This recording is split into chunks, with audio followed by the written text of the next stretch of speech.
Welcome to our session. We welcome Rachel and Chiara from We Think Waste, please. Hi, everyone. My name is Rachel, and this is my colleague, Chiara. We're here today to talk to you a little bit more about where your waste goes and how our facility works, how recycling is sorted, and all that fun stuff. So if we were meeting in person today, we'd be meeting right here on this tan patch of land in front of this building called the transfer station, where we collect compost, construction demolition waste, and garbage and hold them there until they're taken to their respective facilities. And then this building on the right here is our materials recovery facility, where all of the recyclables are sorted into different piles. So here is a little bit of Net-iquette. We ask that you please remain muted and use the raise hand function for questions. However, this is a short session here. Our tours are normally an hour and 15 minutes. So if you have any questions, we'll ask that you please save them until the end, and we will get to them if we have time. And if we don't get to questions, we have an email that you can reach out to us at and send your questions our way. So a little bit more about who we are. We are South Bayside Waste Management Authority. That's our long name. We usually just go by Rethink Waste. We're a collection of 11 public agencies in San Mateo County. You might see your agency on there, Foster City. Our service area ranges from Burlingame in the north all the way down to East Palo Alto, Menlo Park in the south. So it's basically just East San Mateo County. We are a joint powers authority formed in 1982, which means that all of these agencies came together to find a better way to dispose of their waste. We are a state leader in the delivery of innovative waste reduction and recycling programs. And some statistics about our service area: we have about 427,000 residents, 151,000 places of residency, 6,000 businesses that we serve, and we handle about 450,000 tons of waste per year. So a little bit more about our programs. We have two teams focused on conducting outreach to the public. We have our environmental education team. That's the team that Chiara is on. They're focused on going into schools and teaching kids how to sort. They do real-time lunch bin monitoring and teach kids how to sort their waste at lunch and do in-class assemblies and presentations. And the public spaces team, the team that I'm on, we are focused on getting signage on bins in public areas like parks and downtowns, as well as expanding the availability of recycling and composting services throughout the service area. Oops, not finished yet. We also have a lot of community events and presentations that we do. For example, we have our Rethink Recycling Days coming up. A few years ago, we did a sourdough for starters event where we taught people how to make their own sourdough. This year we have soap making, and we've done other things in the past as well, and we have a kids event, and so we do a lot of different outreach to the community that way to encourage lower waste lifestyles. So a little bit more about how our agency works.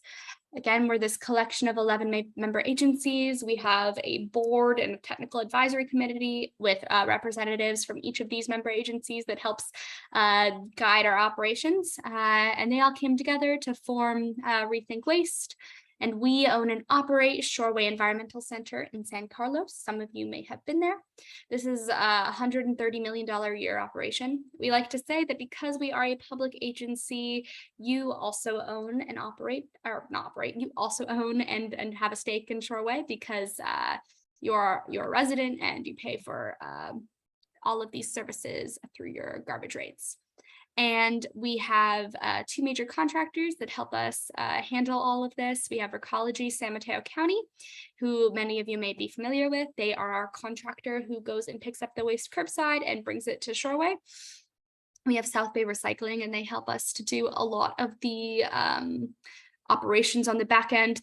Their employees work at the facility, and they also drive waste to its next destination from Shoreway. And all in all, we have 400 employees that help this all run smoothly. a little bit more about where things go. Our recycling goes through the materials recovery facility and is sorted into its respective different types of materials, like bottles and cans go to different places domestically, and then paper, cardboard, newspaper, and plastic, they also go to different places as well offshore. And then we have our compost that is sent to the transfer station before being sent to 2 different composting facilities around the Bay Area. And we bring a little bit back for residents, and our garbage goes to the transfer station as well before heading to Ox Mountain Landfill in Half Moon Bay. But we'll get into the weeds of this a little bit more in a minute. We're gonna have 4 stops on our tour today. We're going to take a look inside the transfer station. We have some cool videos that are going to show us all of the bins in detail and how everything is loaded, where it all goes. Then we're going to have a little bit of sorting practice. We'll talk about what goes in each of the 3 bins.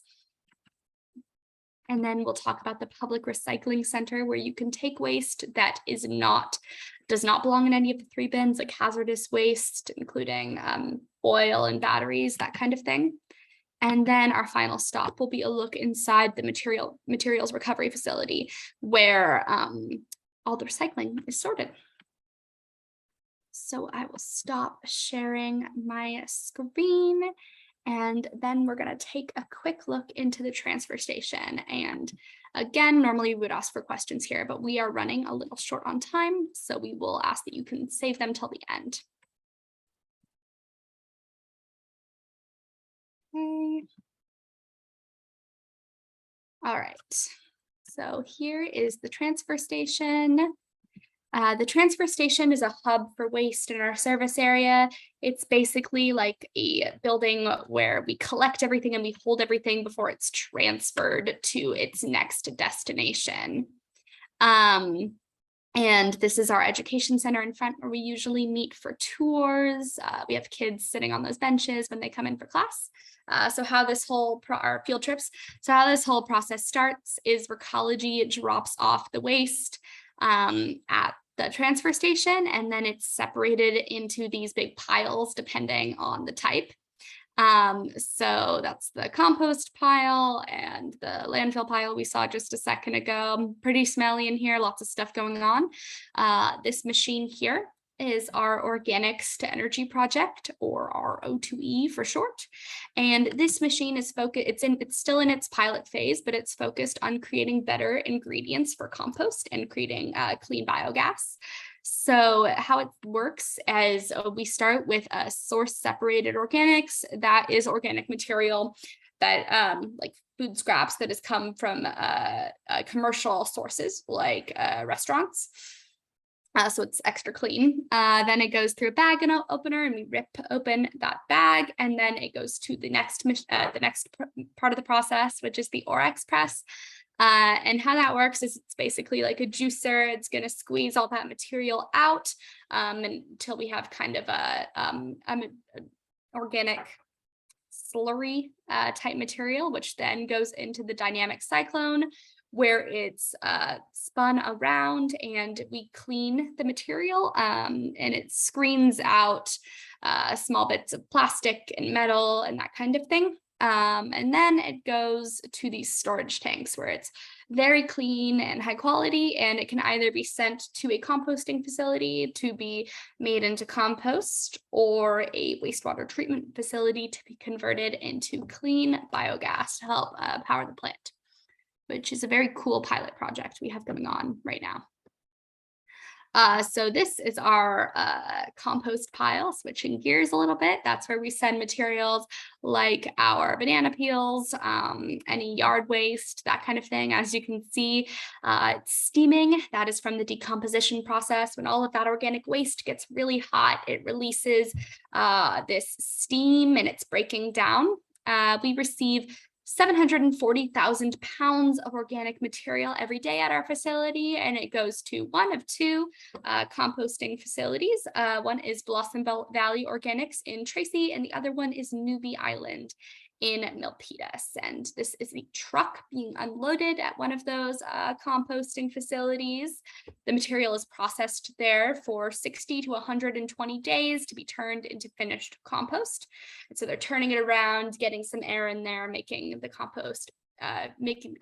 And so that is what finished compost looks like. It kind of looks like dirt, but it's this very rich, nutrient rich product that we sell back to farmers to use on crops. You can see that happening right here. And then we also take some back to our facility. As you can see, it says free compost provided courtesy of Rethink Waste.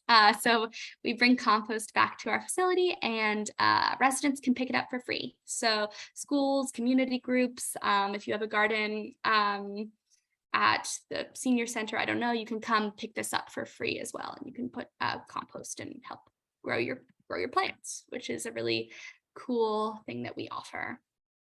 And it's all that waste that you put in your green bin, it's coming back and you're using that compost, which is cool. So this is our landfill pile. We receive 1.5 million pounds of landfill waste each and every day, which is a little bit more than we'd like. As you can tell, nobody's looking around in this pile to make sure that somebody didn't make a mistake and put something that's recyclable or compostable in there. So we like to say that your hands are the last hands to touch anything you put into the garbage bin. Like plastic bags are one thing that belong in here. And we send that material to Ox Mountain Landfill in Half Moon Bay. These are the South Bay recycling trucks that will transport it there. They're much larger than the Recology trucks that go to your house, so they have to make fewer trips back and forth to the landfill or the composting facility. And for reference, this is Shoreway in San Carlos. This is Ox Mountain Landfill, and we drive it over there. We send, I believe it is 35 trucks, or maybe it's 50 trucks there each day, I think. And here is a cross section of a landfill. So we'll talk a little bit more about how a landfill works. It's basically a big hole in the ground, and we line it with some very heavy duty plastics and layers of rock. There's a bunch of different layers that go at the bottom of the landfill, because we really want to ensure that none of the kind of yucky and potentially hazardous material in there is getting into our soil or our water table down here. We really don't want to contaminate the environment. So there are a lot of very heavily regulated liners that go at the bottom of a landfill. And so then it is filled all the way up with waste. And once the landfill is full, they also cover it with a bunch of heavy duty plastics and liners. And then eventually, after it's been monitored for long enough, I think about somewhere between 10 and 30 years, they plant on top of it, and it sometimes becomes a park even. For example, Seal Point Park in San Mateo, if you've ever been there, that is a formerly closed landfill. And there are a lot of closed landfills all around. You might just not know they're there. And they often become things like parks. And our landfill in Half Moon Bay has about 18 to 19 years left. This is actually an improvement, because a few years ago, the estimate was about 14 to 15 years. But because people were so good at diverting their waste and composting and recycling as much as they can, we've been able to extend the life of that landfill. So the longer we can extend it, the better. It's really, really tricky to find a new landfill. Nobody wants one in their backyard. They're smelly, they're ugly, they're bad for the environment. We just don't want to have more of them. We really want to limit the amount of waste we're sending to the landfill. We ask that people do their best to reduce and reuse as much as they can. And in that last clip, that was just a truck being loaded off at Ox Mountain Landfill. And this here is our hierarchy and how we ask that people prioritize getting rid of their waste. First, you can reduce, which means just not buying what you don't need, or not taking what you don't need. Just because something's free doesn't mean you need it, because it does have to go somewhere eventually. We have to get rid of it. And then reuse, giving something another life, making it into something new. And reusing your plastic bags, that kind of thing, until they can't be used anymore. and then recycling and composting or rotting. And then at the very bottom here, we have landfill, because that's always the last option when you have to get rid of something. It's always best to prioritize these first. These are just some trucks bringing in some self-hauled material to our transfer station. This pile here is our construction and demolition pile, where we get building and demolition waste, things like wood, large pieces of wood, drywall, oversized building materials, that kind of thing. And this guy over here is self-hauling it. We receive 340,000 pounds of construction and demolition waste each day. And that is taken to Zanker Recycling in San Jose, where 70 to 80% of it is turned into usable building material again, which is pretty cool. Excuse me. This raining pile of trash here is our trash to disposal line. So this is mistakes that people made in the recycling. We have a pretty good rate of recycling at our facility. 83% of the material that comes through our recycling facility is actually recovered and recycled. However, there are 17% that are mistakes, and they go through that. They go through a blue tube that connects our two buildings and are sent over here, and they are trash, unfortunately. So anytime somebody makes a mistake in the recycling, it heads over here and goes to the landfill, even if it was compostable or something. That's just going to end up in the landfill because it was put in the recycling bin by mistake. And now we'll take a look at how the trucks are loaded. So this bulldozer here is pushing organic material that this truck's being loaded with. Oh, that's C&D. So what happens is a large semi truck is going to drive underneath a tunnel in our building and stop underneath these truck bays. And these bulldozers here are going to push the waste into the trucks, and then they are weighed before they are sent on to their respective destinations. And that is the transfer station. I'm going to stop sharing my screen. And I also wanted to invite you to send any questions in the chat as well, because we can just try to get to them at the end when we are finished with all of our sections here. So now we're going to jump into sorting, and I have some fun hats to help us remember what bin we're talking about today. And we're going to start off with my favorite bin, the green compost bin. So I have my green hat while we talk about the green compost bin. There are three major categories of items that go into the compost bin. And the first one is going to be our food scraps. So like this piece of pizza here, or I have this lemon. Want to use the lemon first, and then you can put the leftovers in the compost bin. But any kind of food that's gone bad, isn't good anymore, you don't want to eat it. Even bones and meat can go into the compost bin, or shells from nuts, that kind of thing. Those can all go in the compost bin, and they are sent to an industrial composting facility where it gets very hot. So it'll all break down. The next category of items is our yard waste. I've got this leaf here. Any kind of twigs or grass, yard scraps, old flowers that don't look so great anymore, those can all go into the compost bin. And the final category is our food soiled paper. So I've got this napkin here that you can see it's got a little pasta sauce on it. That can go in the compost bin. That also applies to pizza boxes, or wax paper bags that you got like a croissant in from a coffee shop, that kind of thing. Any kind of paper, as long as it is food soiled, can go into the compost bin. The next bin we're going to talk about is our recycling bin. I also have a fun hat for the recycling bin, my blue hat. So there are four major categories of items that go into the blue recycling bin. And the first one that we are going to talk about is our glass. So I've got this pasta sauce jar here that also applies to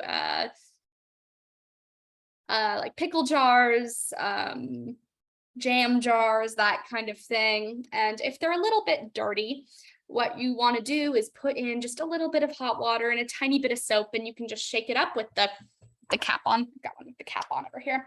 And then you can put it into the recycling bin once it's clean and dry. And we only want to send grocery store glass to the recycling bin. Drinking glasses like this one, for example, they have a different melting point. So any other kind of glass that you did not buy at the grocery store, unfortunately, has to go into the garbage. And we ask that you please leave the lids on so that any residual water or kind of gunk in here doesn't get all over the other recyclables. The next category is going to be our metals. So like this aluminum can right here can go into the recycling bin. Even aluminum foil, if it has, actually this is the only one that's okay if it has a little bit of food on it. You can crumple up the aluminum foil, food side in, and again, they melt down metal, it gets very hot, and that food's all just gonna burn off. So it's okay if there's a little bit of food on it, you just wanna make sure food side in so it doesn't contaminate the rest of the recycling. The next category is our hard, rigid plastics, like this shampoo bottle here, peanut butter jars, plastic water bottles, all of that stuff. Try to squeeze it, it holds its shape. These are usually plastics number 1 and 2, and this can go into the recycling bin as well. And the final category of item that goes into the recycling bin is our paper. So junk mail's okay, old magazine, paper that has a little writing on it is fine. Can all go into the recycling bin. And the reason that all of these other materials need to be clean, oh, also cardboard boxes, if you break them down, like cereal boxes too, if you break them down. So the reason that we ask that these plastic and metal and glass jars, that kind of thing, that they're clean, is so that we don't contaminate the paper, because paper is worth significantly less when we sell it to manufacturers and recyclers if it is dirty and contaminated, and it's really difficult to make it into a new product.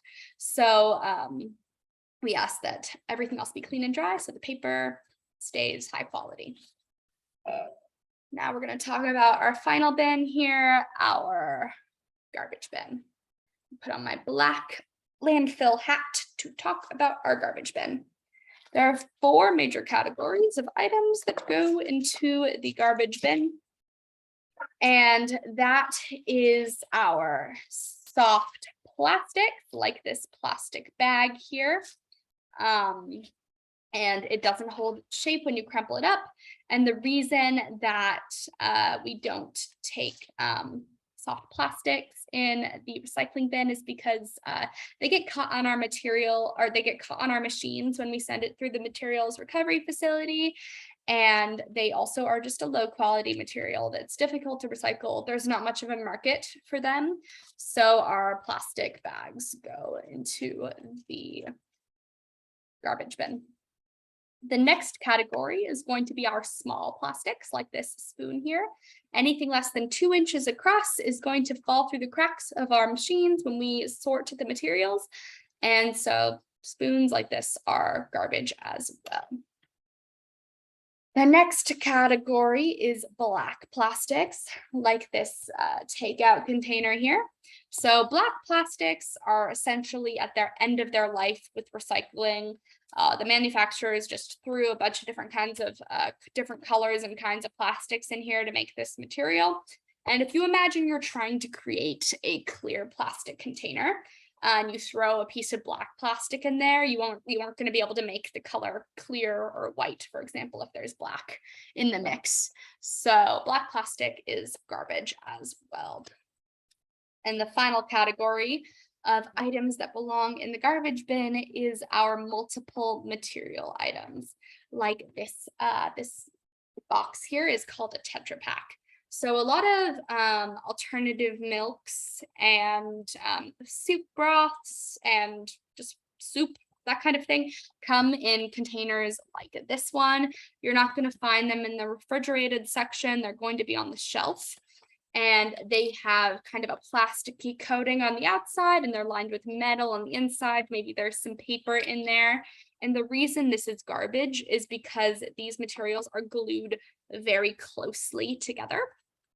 And we can't like rip them apart to separate them and put them into their different categories to be recycled separately. So this has to go into the garbage, unfortunately.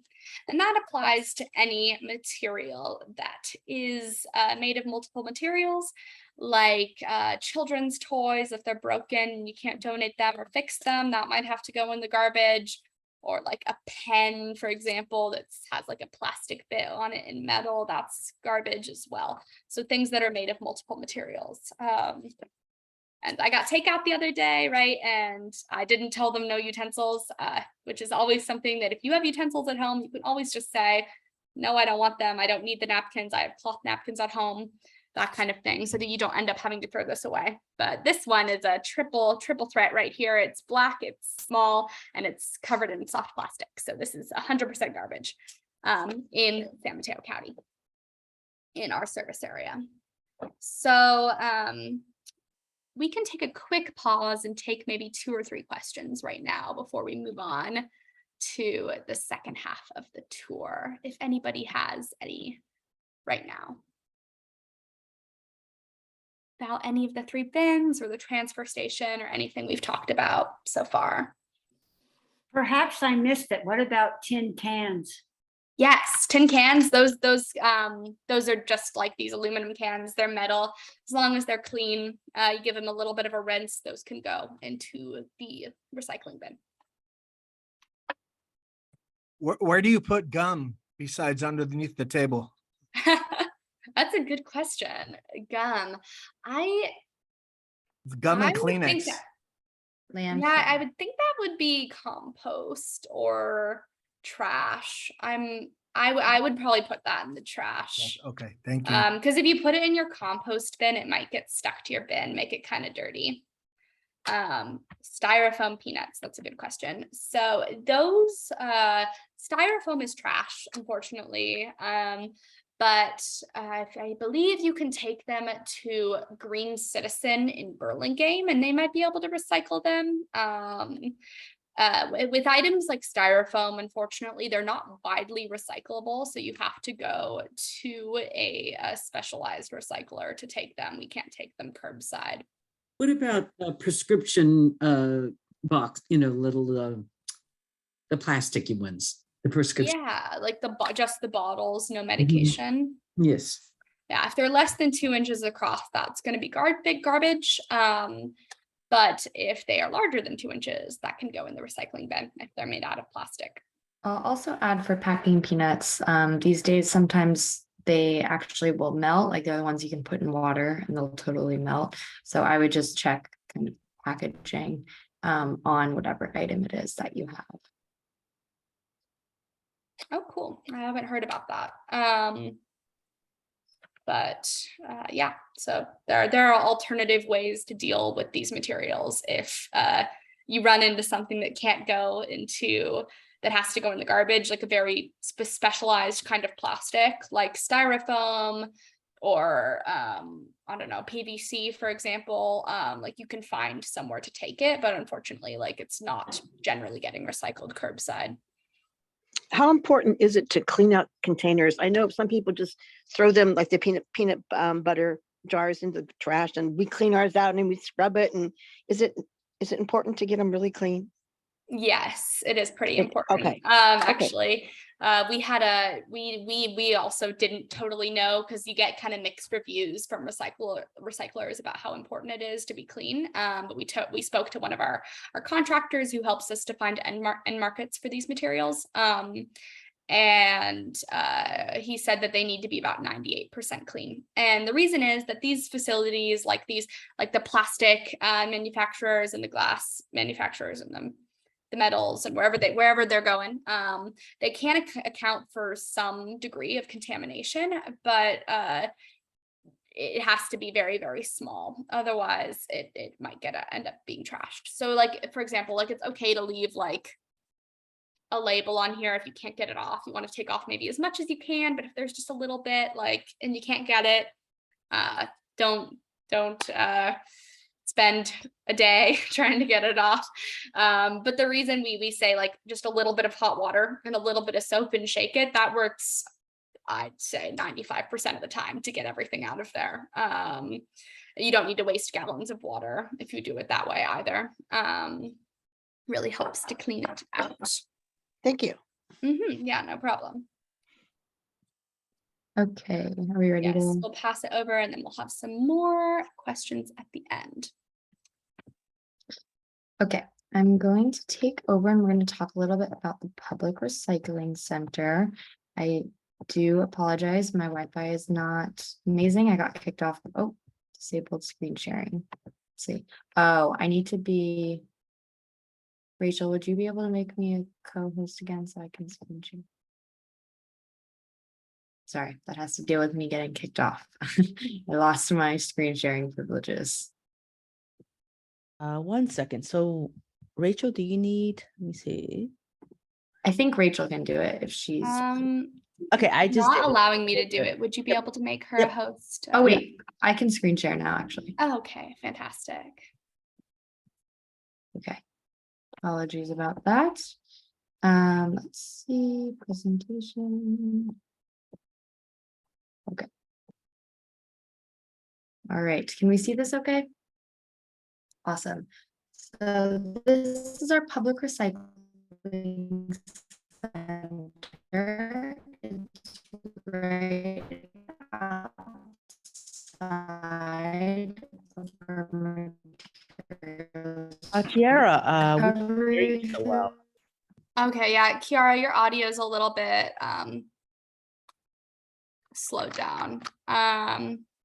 Do you want to leave and come back and I'll talk about the Public Recycling Center really quick. Can you hear me better now? Oh yes, yeah, you go Okay. right ahead. I think I'm going to just keep my video off then. So there's various items that are not accepted in the 3 bins, and we want to keep them out of there because they are potentially dangerous and hazardous to our facilities as well as our workers. Some examples being batteries, electronics, so e-waste, as well as certain types of paint and scrap metal. So we accept all of these items at our Public Recycling Center, which is open from Monday to Saturday from 8:30 to 4 p.m. And there's usually an attendant there who can help you sort it in the correct bin. And if you live in our service area, there's also San Mateo household hazardous waste. And through that website, you can make appointments and there's more hazardous materials that you can drop off. So we advise people to make use of that resource. And I'm going to hop into our materials recovery facility. If there's any other issues with my screen sharing or the audio, please just let me know. Can we see this? Okay, great. So here we have our Public Recycling Center in action. Someone's coming to drop off, I believe, some bulk cardboard, and they're just heading out after. So that's right in front, right off the 101. And here's a look inside of our materials recovery facility. So one thing we like to point out is that nothing's actually being recycled here. It's all just being sorted through. And we have 2 separate piles. We have our commercial pile, which has more bulk cardboard, and then our residential pile is up against this wall here. And every day we receive about 540,000 pounds of recyclable material.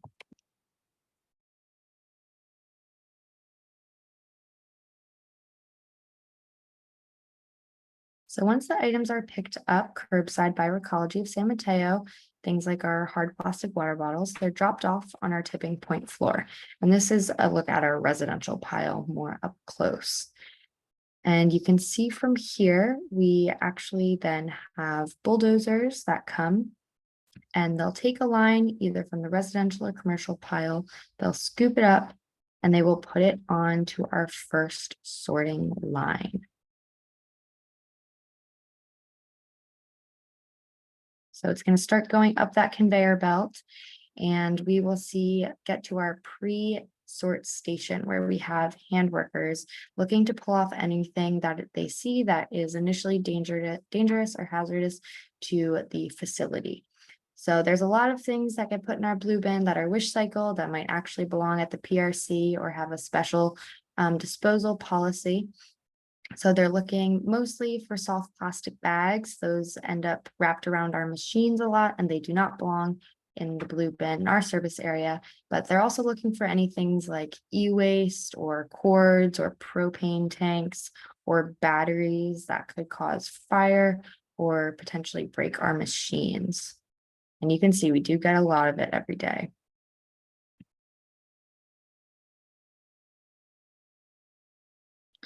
And in a moment, we're going to see a video of a fire that we actually had at our facility in 2016. So if fires make you uncomfortable for any reason, please just look away now and I'll let you know when you can rejoin us. But this is the same hand sort station, and it went into this first machine, the old corrugated cardboard machine, and basically a lithium ion battery like we'd find in our phones. It sparked around with all of that fibrous material. It ended up starting a fire and spreading over to our next facility. And we had to close down for 3 months, and it cost us $8.5 million in damage. So that's just from one little small battery. We actually have fires all the time, not to this scale or caliber, luckily. But it's really important that we're practicing our sorting rules and proper battery disposal by putting it on top of our black bin in a clear plastic bag, or putting it in a battery bucket if we live in a multifamily home or dwelling.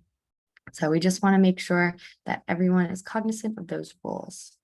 And then here's the machine without a fire, how we like it normally. So this is our OCC machine, and you can see we utilize a bunch of rolling discs. And the way that this machine works is it uses gravity and the flat, hopefully the fibrous material is flat, so all of that paper and cardboard is floating over.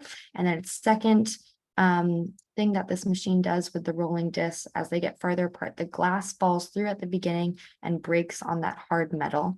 And the glass will then fall down onto our glass line. And you can see, this is like Ms. Rachel was talking about, how there's often contamination in our facility with the small hard plastics and shredded paper. So we just need to make sure that little things like limes or small hard forks aren't ending up on our glass line. So the glass is going to need to be further cleaned. So it then goes into another small version using rolling discs again. And this is looking to get out any of those plastics, like that plastic toothbrush floating over, and the glass continues to fall through. And then from here, the glass goes up the conveyor belt into this big truck bed where it gets sent to Hayward to be cleaned, and eventually goes to Gallo Glass in Modesto, California, to be made into new wine bottles. So that's a really local process that we love. And now on to our paper. So we're going to see some of our paper and cardboard here moving up. We also use rolling discs in this machine. We love our rolling discs at our facility. So you can see all of those soft materials hopefully go to the top. And then the harder materials, like maybe the cans, would fall through the cracks or any type of contamination. But one big issue we have in this machine is all of these soft plastic bags. You can tell they actually wrap around the rolling discs, and we actually have to have a hand worker come in and cut them out individually. So that makes us have to slow down our operations, and it's dangerous for the workers. So then the paper continues on into another line of hand sort workers, and they are looking for just to make sure that these lines are pretty clean. And then from there, we've seen what happens to our paper, our cardboard, and our glass. So we're going to take a look at what happens to our metals and our plastics. So we have a giant magnet here. You can see the cans and the tin is pulled up as it spins around. There's also hand sort workers looking to get any contamination out of the way. And then after those materials are pulled up, they're separated out. Some do sneak through though, and we have optical sorters to help us with that. So items like if we had a hard plastic water bottle, they go up these conveyor belts, they end up on right before the optical sorter, and then it shines out a light which can tell which type of plastic it is. So plastic, usually 1s or 2s, are the most recyclable. And then from there, a jet puff of air sensors, and it will push the water bottle to its correct location. So whichever area it's going there. And then we have 2 workers at the end of our facility. They're our last line of defense, and they're looking to pull off things that are still recyclable. So a lot of hard plastics, 1 and 2s, metals, and cans, and then also some of that big cardboard pieces. And in our recycling bin, there's about 83% that is actually recyclable, but 17% continues on in this line, and it continues on through our facility onto our trash to disposal line, which was that blue conveyor belt that went into our remaining pile of trash, which we have right here. So all these items, even if there's something compostable, will end up going to the landfill. And that's why we just need to make sure that we're practicing our proper sorting in our service area. Okay, now how do we get all of our items together? So we have our own version of Wally here. He's got some crazy eyes and hungry teeth, and he bales up all of these, and we add wire to them. Each bale weighs about 2,000 pounds. You can see they're quite large, and from there they go out to their next destination.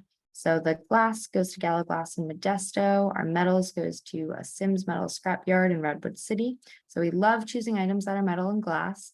As for our paper and cardboard, there's not a big need for them in the US, so they usually have to be shipped overseas through the port of Oakland. And that's the same thing for some plastics, usually 3 through 7 that aren't very recyclable, but 1s and 2s or plastics that can stay within the US go to Southern California, Indiana, or Alabama. So that is a little bit about the recycling process. And these will all get sorted out at their next destination further, and then either melted down or made into something new, and we'll see them back in the consumer stream. All right. Let's see. Does anyone have any questions about the MRF?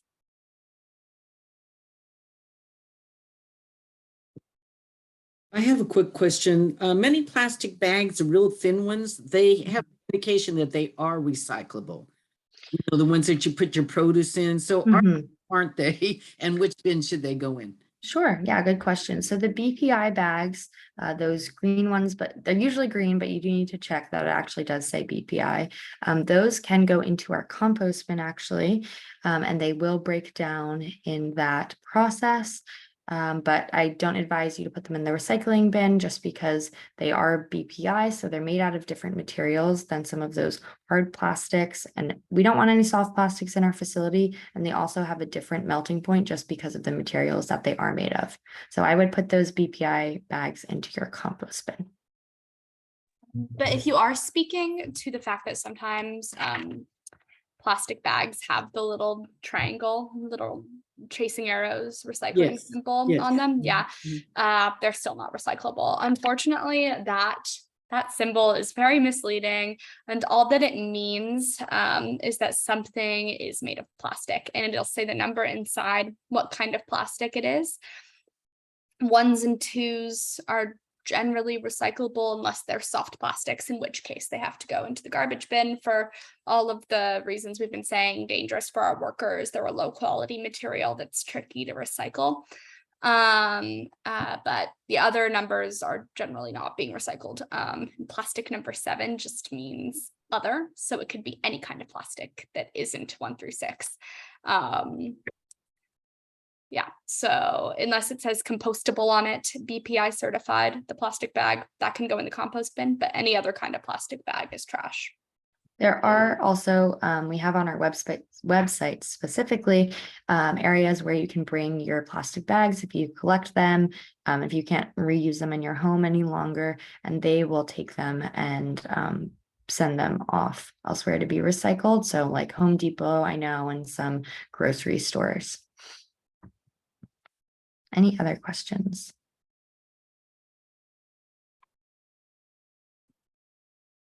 So I'm supposing there is a helpline somewhere. So if people get confused, and so there you can call your Recology or whatever, and they can be more specific. Yeah, so you can actually email us or call us and we will help you out with any of those needs. There should also be signage on all of your bins that details what's accepted or not. There's also a great website and we can send some of these links out in a follow-up email after. It's called recyclestuff.org and you can just type in your zip code and what you're trying to recycle and it will give you a drop-down list of places that actually accept that item. So those are just two examples, and we are definitely always happy to help people sort correctly. Perfect, thank you. Yeah. Any other questions? Just to clarify, if you have any questions about your bins or your service or your rates or something like that, you should reach out to Recology San Mateo County. They're the ones who handle the bins and the picking up and the trucks that come on your street, that kind of thing. But if you have a question about where to recycle something or where things are being composted or what to do with a hazardous material, you can reach out to us and we'll have a slide at the end that'll have all of our contact information on it. And cat hair is not compostable, unfortunately. You are touching on something we like to call the ick factor. So human hair, cat hair, dog fur, any kind of pet waste, diapers, anything like that, that's all going to go into the garbage bin. And the reason is, and also PPE, like disposable masks, that's also garbage. And the reason is because these things are kind of contaminated, they're dirty, they might carry disease. And we do send this material to go get made into finished compost to be put on crops to grow food. And we don't want any of this like yucky material anywhere near where we're growing food. So that is why all of that stuff is garbage. And I do just want to emphasize that these are the rules for our sorting area and where we send our specific materials. So there might be composting facilities that have different rules in different areas, or, you know, at-home composting is different than industrial composting. So just things to think about. Yeah, and just like, for example, like if you have a friend in Palo Alto or Half Moon Bay, those are both cities that are out of our service area, or San Francisco. So their rules might be that actually they are different than our rules. A lot of the things are generally the same, like they still recycle glass and plastic and metal, but maybe they take black plastic in their recycling. We just don't in our service area. Okay, I'm gonna get started on the last part of our presentation. I hope nothing is lagging. Okay, can we see this? Okay, awesome. So just like we talked about earlier, battery fires do happen quite often. They're a big issue in recycling facilities today. And batteries in general can be very dangerous and harmful for the environment if they're leaking. So we want to make sure that if we live in a multifamily dwelling, like an apartment or a condo, you need to talk to your property manager, whoever's in charge, and make sure that you have a battery bucket on hand that you can just put your batteries in there for that proper disposal. And if you live in a single family home, you can actually put your batteries, you can wait to have them all together and then put them on top of your black bin on collection day in a plastic bag. And the Recology worker will pick that up first and they know how to go about that process. So just little things to think about there. And we also wanted to touch on our compost giveaway. So we saw that image earlier that Rachel showed us of the area in our transfer station where you can pick up free compost. So for residents in our service area, you just need to bring proof of residency. They will limit is 2 bags per visit, but they have some tools for you there. And then if you have a business or a community group, we also take compost requests within our service area, but that just goes more through our email line. And as for annual bulky item collection, if you wanted to put things out, these are the dimensions. They cannot go outside of this, and they cannot include items such as liquids or hazardous waste or C&D materials. And you just need to make an appointment, but you can make them year round.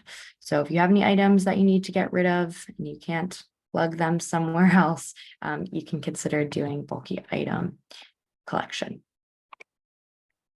And as for some additional resources, a lot of this has to do with San Mateo County. So Recology of San Mateo, you need to contact them like for your service or your bins. If you have anything that's expired or unwanted medicine, there's a place that you can specifically dispose of that. And a general reuse guide from the Office of Sustainability in San Mateo, and also that household hazardous waste program that I touched on earlier. But that is the end of our presentation today. We are happy to take more questions. We have 10 minutes, but we also wanted to make sure that our contact information is available for everyone. So our general email is info@rethinkwaste.org, and you can definitely also give us a call if you need and you have any questions regarding sorting or how you can properly recycle stuff, or you're interested in booking a tour. But I encourage all of you to follow us on social media if you have accounts, and also to check out our website. There's really great guides there, like that help you figure out where to dispose of plastic bags properly. Do we have any questions? Yes, we have about 10 more minutes. Anybody has any questions?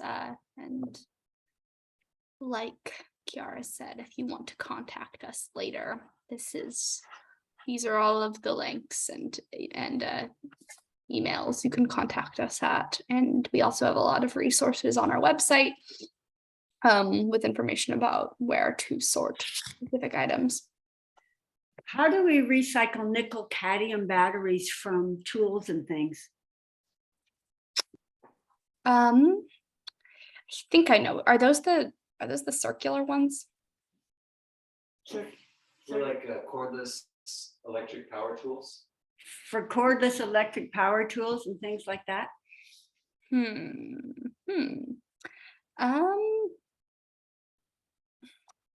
Kiara, do you? I can see if we have that in our difficult questions. Yeah, so there's the most batteries can be taken to the public recycling center. Or if they're not too large, they can generally be recycled curbside. You can also take like auto batteries to the public recycling center. The specific kind that you're talking about for power tools, I don't know off the top of my head, but I would think they could probably be taken to the public recycling center. But Kiara is checking for us right now. What about electric toothbrushes that no longer work? I know they have batteries in them too. Yeah, so small appliances like that you can take to the public recycling center. Anything that has a battery in it, or it's small and it has a cord, that can be taken to the public recycling center. Thank you. Yeah.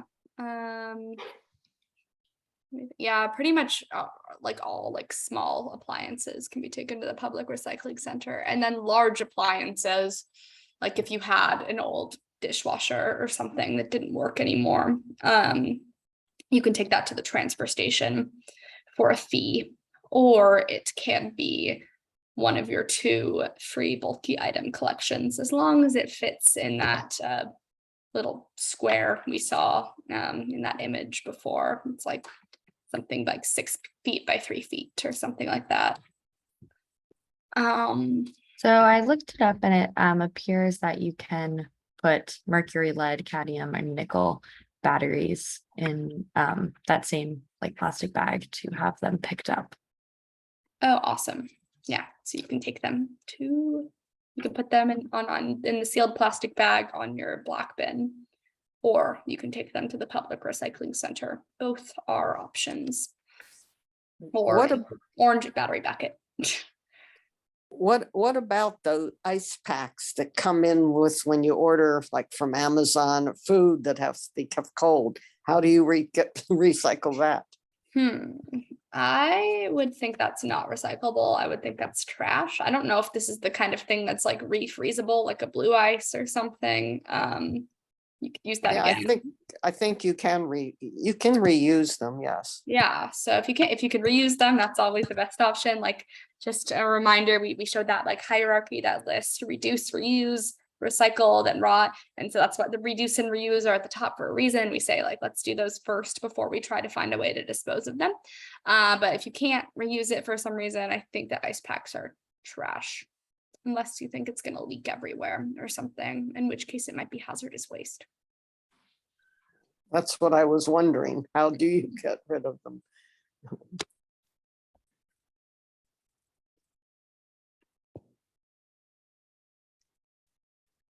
I have another question. Yeah. Recently, I was recycling my plastic hangers, and I didn't know where to bring those. Plastic hangers. Yes. I tried the dry cleaners. No. I would recommend donating those and taking Well, them. they wouldn't take them. They wouldn't take them. I did find cleaners that did take them. You know. Yes, I have found cleaners that have taken them, because when my sister moved, I brought tons of them. I had to call, I'm in Redwood City, I had to call a number of cleaners, but I finally found 2 that said they would take them. And I brought tons to that one place and he was happy. I found, I'm not sure if one of these places, but when I looked it up, it said that Teen Challenge South Bay thrift store might take them, but that's a little bit of a drive since it's in San Jose.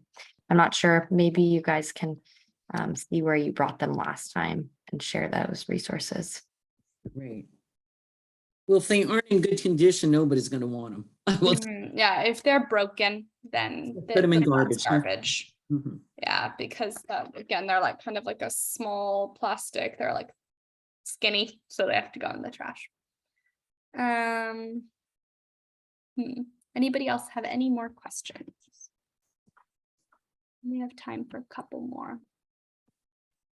You know, I have to correct something. I guess I said on the hangers, I realized the ones I took were the metal hangers, not the plastic ones. And so I don't know if the cleaners will take the plastic ones.